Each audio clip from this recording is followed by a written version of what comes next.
हिंदुस्तान की सियासत खास तौर पर 1990 के बाद से मंडल और कमंडल के इर्द गिर्द घूम रही है, लेकिन अब मुसलमानों के वोट बैंक होने को लेकर नई बहस शुरू हो गई है, जिसकी शुरुआत हुई है ओवैसी के बयान से।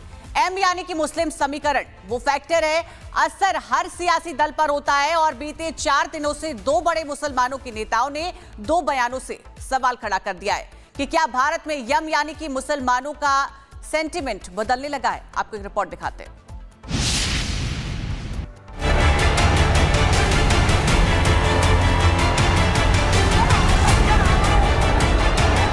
बिहार में चुनाव है, सभी दल पूरी ताकत के साथ मैदान में हैं। अपने अपने वोट बैंक को इंटैक्ट रखने के लिए हर सियासी चाल चली जा रही है।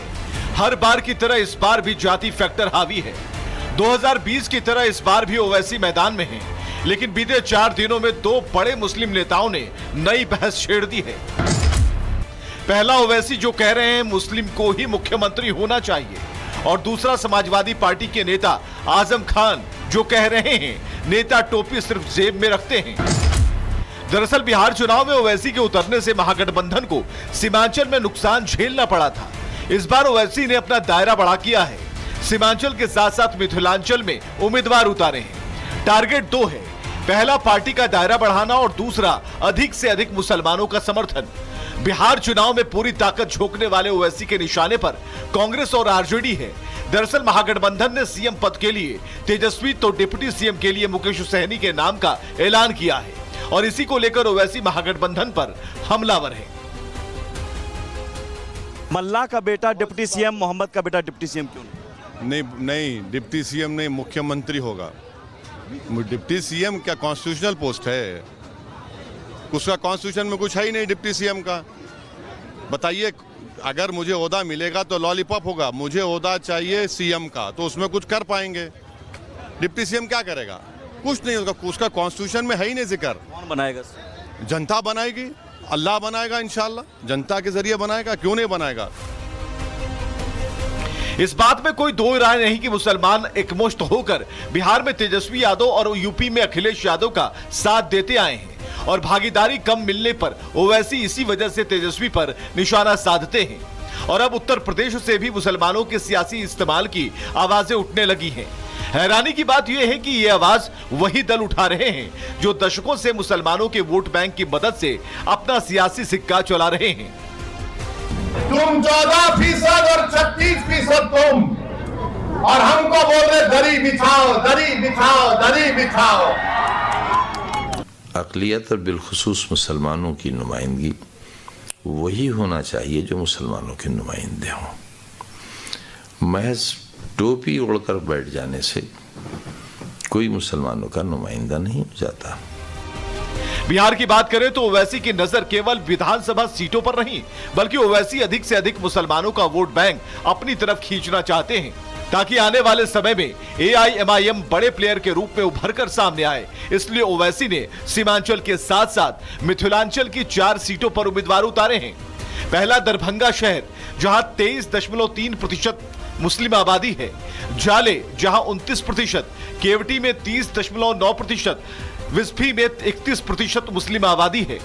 ओवैसी के उम्मीदवार किसे नुकसान पहुंचाएंगे, इसके लिए 14 नवंबर तक का इंतजार करना होगा। लेकिन ओवैसी मुसलमानों की उम्मीदवारी को लेकर लगातार महागठबंधन पर हमलावर हैं। तेजस्वी यादव और मुकेश सहनी ही अब महागठबंधन का चेहरा है। तेजस्वी यादव जिस समुदाय से आते हैं जिसकी आबादी 14% है, सहनी मल्ला समाज से आते हैं जिसकी आबादी 3% है, और भागीदारी हिस्सेदारी को लेकर ओवैसी महागठबंधन पर निशाना साध रहे हैं। ओवैसी न सिर्फ चेहरे को लेकर बल्कि टिकट बंटवारे में मुसलमानों की हिस्सेदारी को लेकर महागठबंधन पर निशाना साध रहे हैं। आरजेडी कांग्रेस पर मुसलमानों को ठगने का आरोप लगा रही है। तुम 14% और 36% तुम, और हमको बोल रहे दरी बिछाओ, दरी बिछाओ, दरी बिछाओ। देश की सियासत हो या इन राज्यों की एम फैक्टर, इन्हीं आंकड़ों की वजह से भारत की सियासत में हमेशा से हावी रहा है। इस बार के चुनाव में मुसलमानों को मिले टिकट को लेकर भी नई बहस छिड़ गई है, क्योंकि बिहार चुनाव के लिए आरजेडी ने 18 मुस्लिम उम्मीदवारों को मैदान में उतारा, कांग्रेस ने 10, AIMIM ने 23, तो जेडीयू ने महज 4 उम्मीदवारों पर दांव खेला है। सीएम डिप्टी सीएम फेस और मुसलमानों को मिली हिस्सेदारी को लेकर ओवैसी हमलावर हैं ओवैसी के निशाने पर एनडीए नहीं बल्कि महागठबंधन भी है, क्योंकि बिहार में मुसलमान एनडीए को नहीं बल्कि महागठबंधन के पक्ष में जमकर वोटिंग करता है। जेडीयू इस बार बीजेपी के साथ मैदान में है। सियासी गणित बताता है कि इस बार जेडीयू को मुसलमान वोट का फायदा नहीं मिलने वाला। शायद इसलिए नीतीश की पार्टी ने मुसलमानों से इस बार दूरी बना ली है। 2015 चुनाव की बात करें तो 80% मुसलमानों ने महागठबंधन को वोट दिया था। 8% मुसलमानों ने एनडीए को, जबकि एआईएमआईएम 2015 में चुनावी मैदान में नहीं थी। साल 2020 की बात करें तो 76% मुसलमानों ने महागठबंधन को, 12% मुसलमानों ने एनडीए को और 11% मुसलमानों ने एआईएमआईएम का साथ दिया था। इस बात में कोई दो राय नहीं कि बिहार में मुसलमान हार और जीत में निर्णायक भूमिका निभाता है। बिहार में मुस्लिम आबादी 17.7% है। 47 सीटों पर मुसलमान निर्णायक भूमिका में है। 11 सीटों पर मुसलमानों की आबादी 40% से अधिक है। 7 सीटों पर मुसलमान आबादी 30% से अधिक है और 29 सीटों पर ये आंकड़े 20% से अधिक हैं। मुसलमानों के वोट बैंक पर सभी सियासी दलों की नजर है। बीजेपी को जहां ध्रुवीकरण का फायदा मिलता रहा है, तो वहीं आरजेडी का काम मुसलमानों के बिना नहीं चलने वाला। शायद यही वजह है कि महागठबंधन की तरफ से एक और डिप्टी सीएम बनाने की बात कही गई। हिंदुस्तान की सियासत में दोनों ही धड़े एक दूसरे पर मुसलमानों के इस्तेमाल का आरोप लगाते हैं। एक पक्ष का आरोप है कि बीजेपी ध्रुवीकरण के जरिए हिंदू वोट बैंक को एकजुट करती है ताकि जाति के तिलिस्म को तोड़ा जा सके। वहीं बीजेपी का आरोप है कि RJD, TMC, Samajwadi party, Congress और एआईएमआईएम जैसे दल मुसलमानों का तुष्टीकरण कर उनका इस्तेमाल अपने सियासी फायदे के लिए करते हैं। बिहार चुनाव के पहले चरण की वोटिंग में 1 हफ्ते से भी कम का समय है। पहले चरण में ही मुसलमान बहुल इलाके जैसे सीमांचल में वोटिंग होगी, तो वहीं 2026 में बंगाल और 2027 में उत्तर प्रदेश में चुनाव होना है। ऐसे में सवाल है कि क्या मुसलमान अपने वोट करने के तरीके या पसंद में कोई बदलाव करेगा, और अगर हाँ तो कम से कम 3 राज्यों में इसका क्या और कितना असर पड़ेगा। Bureau report, Republic Bharat. Hindustan की सियासत खास तौर पर 1990 के बाद से मंडल और कमंडल के इर्द गिर्द घूम रही है, लेकिन अब मुसलमानों के वोट बैंक होने को लेकर नई बहस शुरू हो गई है, जिसकी शुरुआत हुई है ओवैसी के बयान से। एम यानी कि मुस्लिम समीकरण वो फैक्टर है, असर हर सियासी दल पर होता है, और बीते 4 दिनों से 2 बड़े मुसलमानों के नेताओं ने 2 बयानों से सवाल खड़ा कर दिया है कि क्या भारत में यम यानी कि मुसलमानों का सेंटिमेंट बदलने लगा है। आपको एक रिपोर्ट दिखाते हैं।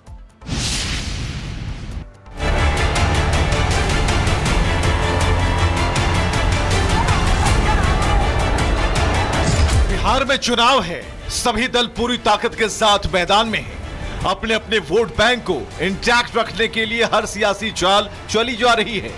हर बार की तरह इस बार भी जाति फैक्टर हावी है। 2020 की तरह इस बार भी ओवैसी मैदान में है, लेकिन बीते 4 दिनों में 2 बड़े मुस्लिम नेताओं ने नई बहस छेड़ दी है। पहला ओवैसी जो कह रहे हैं मुस्लिम को ही मुख्यमंत्री होना चाहिए, और दूसरा समाजवादी पार्टी के नेता आजम खान जो कह रहे हैं नेता टोपी सिर्फ जेब में रखते हैं। दरअसल बिहार चुनाव में ओवैसी के उतरने से महागठबंधन को सीमांचल में नुकसान झेलना पड़ा था। इस बार ओवैसी ने अपना दायरा बढ़ा किया है। सीमांचल के साथ साथ मिथिलांचल में उम्मीदवार उतारे हैं। टारगेट 2 है, पहला पार्टी का दायरा बढ़ाना और दूसरा अधिक से अधिक मुसलमानों का समर्थन। बिहार चुनाव में पूरी ताकत झोंकने वाले ओवैसी के निशाने पर कांग्रेस और आरजेडी है। दरअसल महागठबंधन ने सीएम पद के लिए तेजस्वी तो डिप्टी सीएम के लिए मुकेश सहनी के नाम का ऐलान किया है, और इसी को लेकर ओवैसी महागठबंधन पर हमलावर है। मल्ला का बेटा डिप्टी सीएम, मोहम्मद का बेटा डिप्टी सीएम क्यों नहीं? नहीं, डिप्टी सीएम नहीं, मुख्यमंत्री होगा। डिप्टी सीएम क्या कॉन्स्टिट्यूशनल पोस्ट है? उसका कॉन्स्टिट्यूशन में कुछ है ही नहीं डिप्टी सीएम का। बताइए, अगर मुझे ओहदा मिलेगा तो लॉलीपॉप होगा, मुझे ओहदा चाहिए सीएम का, तो उसमें कुछ कर पाएंगे। डिप्टी सीएम क्या करेगा? कुछ नहीं, उसका कॉन्स्टिट्यूशन में है ही नहीं जिक्र। कौन बनाएगा? जनता बनाएगी, अल्लाह बनाएगा, इंशाल्लाह जनता के जरिए बनाएगा, क्यों नहीं बनाएगा। इस बात में कोई दो राय नहीं कि मुसलमान एकमुश्त होकर बिहार में तेजस्वी यादव और यूपी में अखिलेश यादव का साथ देते आए हैं, और भागीदारी कम मिलने पर ओवैसी इसी वजह से तेजस्वी पर निशाना साधते हैं। और अब उत्तर प्रदेश से भी मुसलमानों के सियासी इस्तेमाल की आवाजें उठने लगी हैं। हैरानी की बात यह है कि ये आवाज वही दल उठा रहे हैं जो दशकों से मुसलमानों के वोट बैंक की मदद से अपना सियासी सिक्का चला रहे हैं।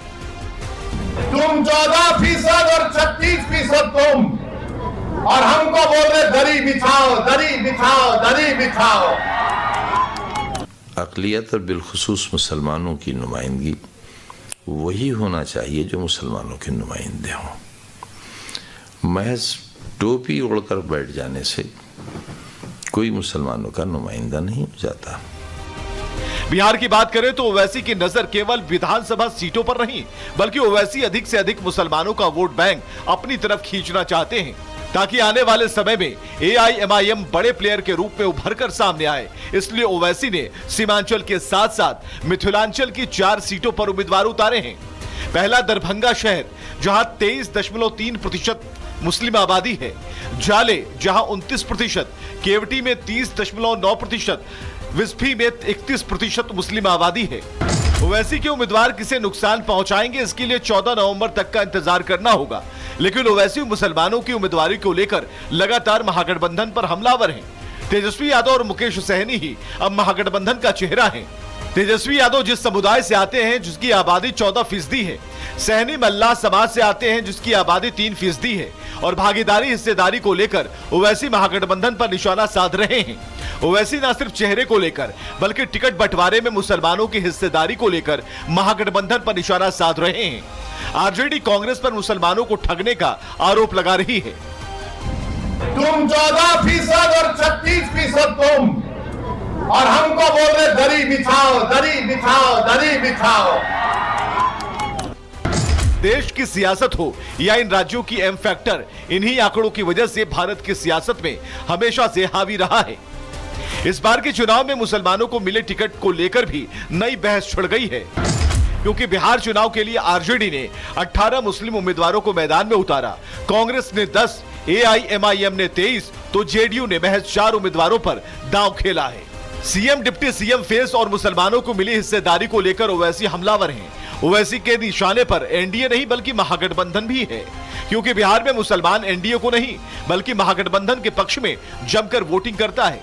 जेडीयू इस बार बीजेपी के साथ मैदान में है। सियासी गणित बताता है कि इस बार जेडीयू को मुसलमान वोट का फायदा नहीं मिलने वाला। शायद इसलिए नीतीश की पार्टी ने मुसलमानों से इस बार दूरी बना ली है। 2015 चुनाव की बात करें तो 80% मुसलमानों ने महागठबंधन को वोट दिया था, 8% मुसलमानों ने एनडीए को, जबकि AIMIM 2015 में चुनावी मैदान में नहीं थी। साल 2020 की बात करें तो 76% मुसलमानों ने महागठबंधन को, 12% मुसलमानों ने एनडीए को और 11% मुसलमानों ने AIMIM का साथ दिया था।